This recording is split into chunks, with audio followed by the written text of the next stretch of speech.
just a good old boy. So before we head to the field today, I wanted to talk about a few things here. Somebody asked me the other day, does the 1840 inline take a special hitch? The answer to that is yes and no. Typically all the tractors come with the, I guess this would be considered like a clevis-like hitch, where this piece comes up and out, and then you have the drop pin in between. Every tractor I see, most people take these off. Other tractors, that's what happened with this tractor. We took it off when we first bought it, and we must have chunked it or something, thinking, because we never used these until we got the inline, and we haven't had one. I made this one yesterday out of 3/4 plated steel, doubled it up and welded it all up, made one for it. The 5400 and whatnot comes with it, and they bolt on. You can run them without that, with just the flat bar, but you have to do a few little things different. I'll walk out here and I'll show you all this. What I'm going to be doing today is rolling some hay in a field that we're going to square bale around the sides and stuff, or edges of the woods and stuff, and some of the places that I think aren't quite up to par with the Claas, and I'll get into that in a minute. But here's the hitch. These have a ball style hitch. Now what you can do is go buy you a large case hardened bolt like this and put it in there. That's what we've been using until I made that hitch on that McCormick.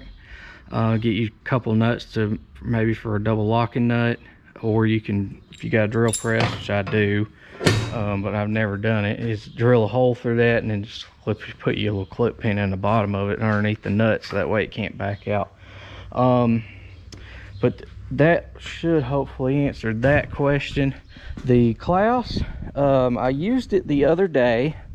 Y'all did not see that video because I didn't film it, but we pulled it in a little 5-acre field that we had, that I was using as a test run for this baler, to try out that net pan fix that we did a while back, or over the winter, where we put the non-slip strips in the pan to help with the pan being so slick that it won't allow and the belt spins smooth, it won't grab the net and pull it down in there. It grabs the net now, but the problem I'm having is it's tearing the net on the outside edges. I had a belt coming apart on this thing, and I had to put new pins in the belt laces, and it was pretty bad. I had to replace this one on this side here back in the winter. The other ones were fine, but in the time that I baled that one little piece of a field, I think I ended up baling 11 rolls of this one. It had was basically nearly in two, and I think that might have been what was causing the net to tear. There was one other little thing I noticed, that where the net feeds up through, that was a little bit of an obstruction that I took care of. I'm gonna try it today. We're gonna see how it does. If that does not work, I've got one more trick up my sleeve, because at that point it's going to tell me that it is that stripping causing it. I'm going to try to take that pan out and take like a fine grit sandpaper and kind of sand down those strips just a little bit, not much, because I want it to still be rough enough to grab. But if I think it might be too rough and it's causing the net to start to tear as it feeds, and then it just keeps tearing. But other than that, I couldn't find anything causing the net to tear. So I'm going to try it today and see if what I did to it helps or fixes that net tearing problem. If it didn't, I'm going to come back home. I've got the 4160 hooked up to the Massey as usual. It's ready to go. I baled 140 the last time with it, so it shouldn't need greasing or nothing. And I'm not baling that much hay today with it. I'm just going to try to get out the cull hay, I call it, or the roll. Some of it's good hay, but I'm gonna put it in rolls because because of the location it's at. But we'll just run back and grab this. Now I've had a little bit of issue with this thing really since we bought it. It's been very, very minor, and it doesn't ever really do it. The other day I went and baled some hay for a friend of ours. Their tractor tore up on them and they needed somebody to come roll theirs for them, and their hay was a lot lighter than ours typically is. And I don't think it was that it was thin. I think they just cut it a lot earlier than we normally do, and it was very small rolls, and it was raked with a roll bar rake, and the rows were tiny compared to what I'm used to, and the belts was going to walking, and they were overlapping, and then it was causing the baler to mess up because of that. And it was throwing hay up here where the front's at, where the net goes down. And I think I know what the problem was. I did not have a service manual till the other day to this thing, except for a regular operator's manual. And the operator's manual does not cover how to tension the belts with the springs. And I had a suspicion since we bought this thing that these things were not exactly right. I'd never measured them, I've never checked them, nothing. Well, when I got the book, I come back here after that happened, and I looked at these springs, because where it was doing it at, if you were in heavy hay or just mediocre hay, it didn't even have to be I would assume thin hay, just super thin hay. If you're in super thin hay, it was doing it. But if you were just in normal hay or really thick hay, it never did it, because the hay would come in so fast that it would start up a bale quick enough. It would put enough density on the belts that it would not allow it to do it. So I'm thinking that these are for your core density for when it first starts, and then the hydraulics take over, from my understanding. There's two things that it's obviously the belts are loose. That's what's causing it. There was two things that it's a possibility it can be. The springs, I checked them, and one of the springs on one side was long, or longer than this side, which is definitely a no-no. They should be the same, so that way the belts don't walk. And two, they were both way too long. They were not down to where they're supposed to be.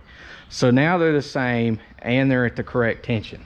So I'm thinking that's probably going to fix it. The other option was that I could figure out for these is these have a little valve back here that controls the amount of hydraulic pressure to the belts that's allowed to go to them. Now in the cab, it has an electronic right here, I think is, maybe that's how that thing works. It's a little solenoid. I've not looked into that yet, but in the cab you can change the belt density from the monitor all you want, but the actual general tension of the belts you can adjust from this valve, I believe.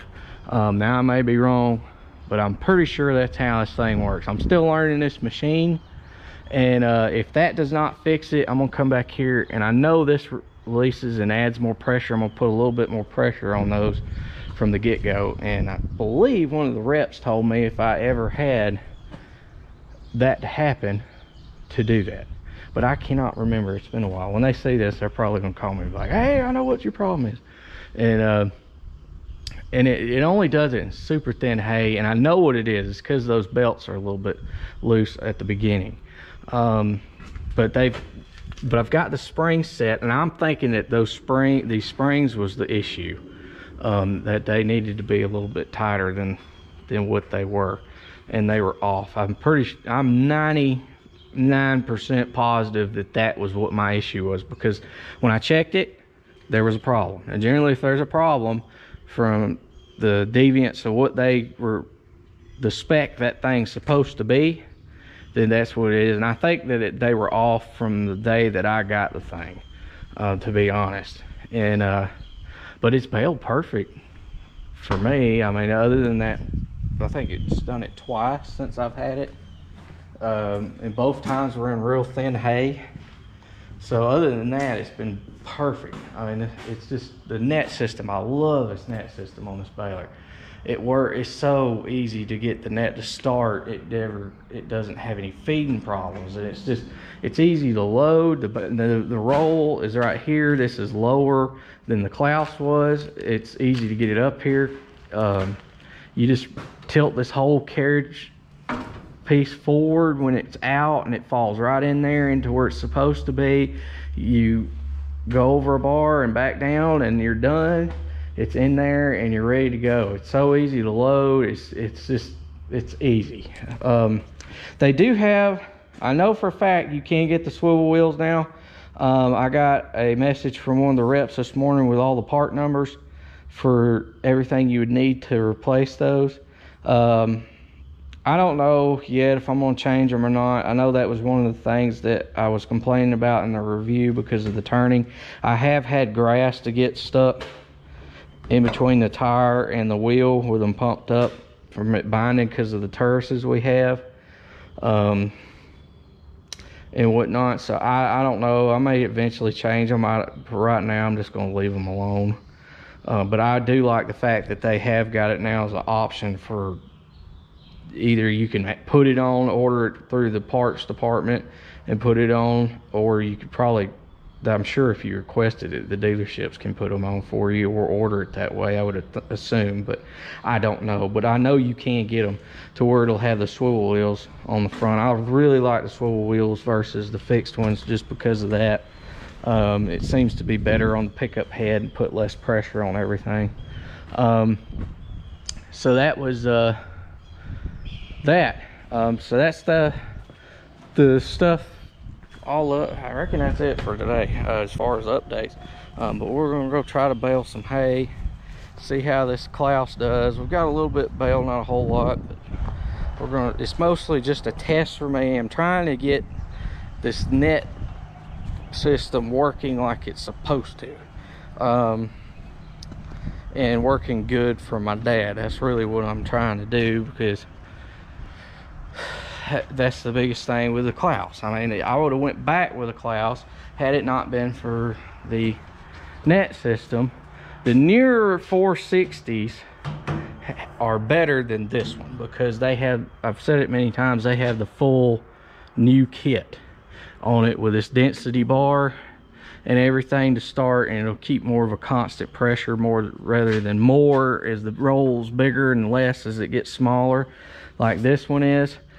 This system was designed for the, I want to take it to say it's like the 10,000 rolls instead of the, we're running now the 14 or 15,000, which is typically all you can get anymore for anywhere you go, because nobody really wants to run the smaller ones. And when you put the bigger rolls in these, it causes a little bit some feed troubles in these 300 models. Now the 400 models, they did make some improvements to it. Now mine has been partially converted. It does have the pan now instead of the, if you're new and haven't been following for a while, instead of the canvas. I love this baler. It does a really good job forming the bale. It eats hay really good. I would say that the Massey probably eats hay a little bit easier because of that flex floor that it has than the Claas does. But the biggest thing with this one that's always been impressive to me is the forming of the bale from the absolute first inch of hay all the way out. It just does a really good job of forming the bale. The Massey does too, but if there was one thing the Claas does better than anything else on the market that I've seen, is the forming of the bale from the beginning to the end of the bale. Alrighty, y'all, we're baling now. I'm out here running this, change gears. Been trying to get the pressures dialed in where I want them. But the past three I've baled, or four actually, it's tied good. There's one side on the left that keeps, it's not I guess spreading out all the way across it for some reason. I don't know why it's doing that. It normally don't. May have to do a little bit more work on that side to figure out what it is, but it's just, might take some sandpaper just on that one part, but it should get better the more I run it, because the more them belts touch it, the smoother that stuff's going to get anyway, so it should get better. So if it keeps doing like it's doing, I may just leave it alone, but it is working pretty good right this minute. So that's good. That's good news. I was afraid I was going to get here and it's still going to be doing the same dang thing, and I was like, oh god. Then we'll have to drive all the way home.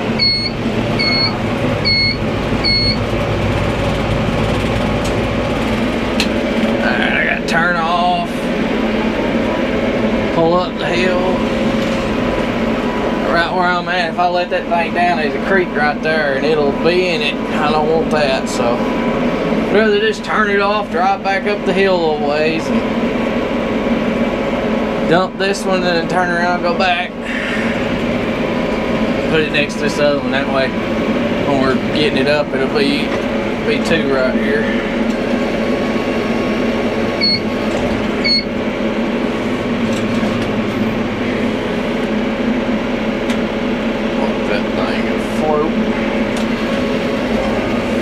Everything's different with this one than the Massey. That's one thing I'm having to get used to again, because the Massey gives me a warning beeper when it's nearly full. So I'm sitting here thinking, well, that first beep's the warning beep. So I'm not stopping as quick as I normally do, which this thing's delayed. Dad likes it a little bit slower on the net start, so it's set up for him. And it's probably a good thing, because I'd be still putting hay in there if it wasn't, while the net was running, if it wasn't for that. But it's taking me a few minutes to get back used to this thing. Then the tailgate's different, because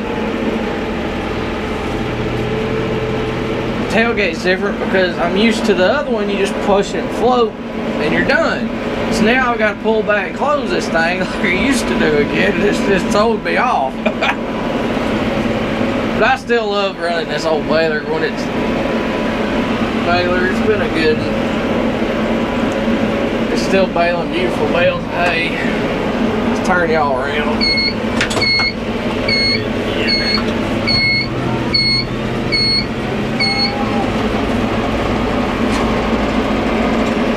It's set up still pretty well like I had it.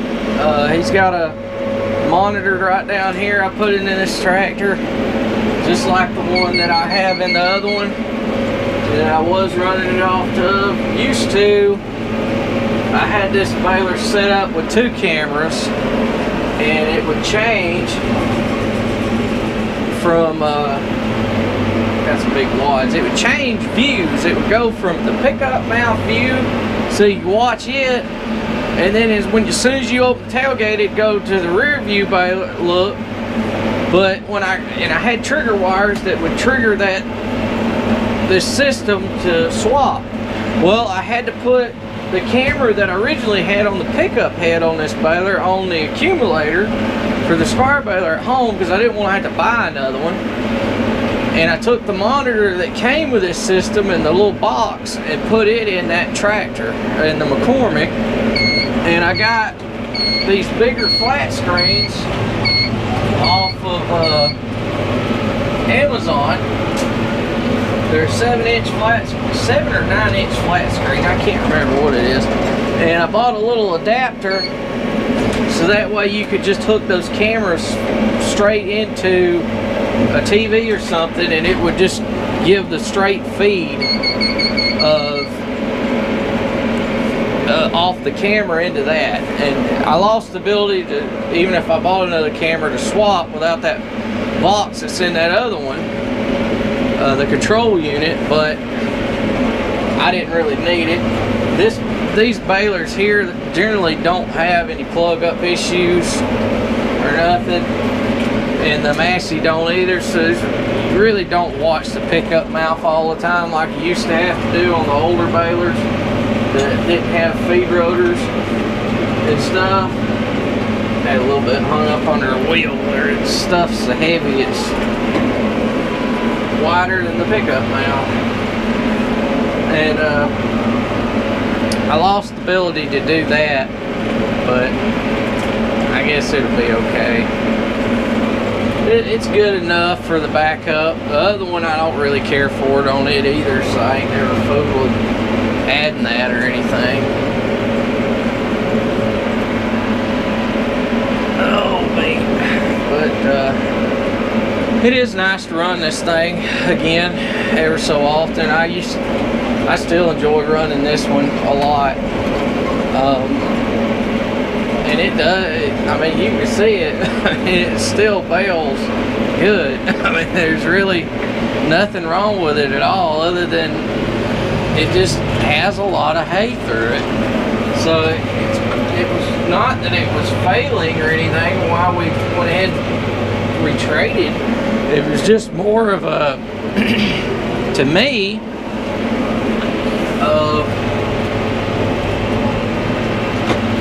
as far as, well, the reason why we traded was because of the Premier we had couldn't bale wet hay, and last year we needed 2 balers to bale wet hay. We had so much we was trying to get done, we got so far behind, so we went ahead and traded that one. But as far as replacing this one went, from the main baler, the biggest thing was it's just the comfort of having something that didn't have so much hay through it as the primary. Because these things do get older. As they get older, even good ones, the parts and stuff start to wear out, and breakdowns are more frequent. And we had a few breakdowns last year that this thing normally doesn't have. And rightfully so, as much hay is through this thing, but it's still here. Everybody was worried that it wouldn't be around anymore, but it's still here. It's still baling hay. See that bale there? It's got a little fuzz on it. I don't know. I'm gonna have to do a little. I'm gonna bale all this, and if it's not working perfect by the time I get done, and it's still doing that some, I'm gonna look a little more into it, see if I can't maybe help that some. But it's not bad. It's a lot better than it was the other day. The other day it was awful. So anyway, I know this video wasn't as much on the content side as much as it was the explanation and answering the comments and stuff, but I'm baling hay in the 4710 and the Claas, but it's still here and we're still using it. That was, everybody thought it wasn't going to be here no more when we got the other one. They wouldn't see it, but I mean, it's still here running. And as long as it'll still bale hay, the plan is to keep it for a long time. So, but I don't know if it starts giving a lot of trouble or something, we may trade it eventually for another used baler that's got less hay through it. I don't know what we'll buy. It may buy a Claas, we may buy another Massey. I don't know how this tractor here would do though with that 4160V, yeah, VRB Massey. That is a heck of a baler, and I've been told that it's a load on these 4710s, and I could see that by the 5400. I know it's a little bit more of a load on it than this one at times. Sometimes it's easier to pull, sometimes it's probably, I would put them about the same, but you can tell the difference. That other baler is a little heavier too than this one, so you can tell the difference in when you got them hooked up. So I don't know how it would handle it, so I mean, the only really way to know is to hook it up and turn it on. But I don't know, that might be something to experiment with later if we was to decide to maybe go with that route, or maybe try to buy a 400 series baler with about 10,000 rolls through it or something for backup. Claas, I don't know. Be something to look at. But thank y'all for watching. Please comment, rate, subscribe, and we'll see you next time.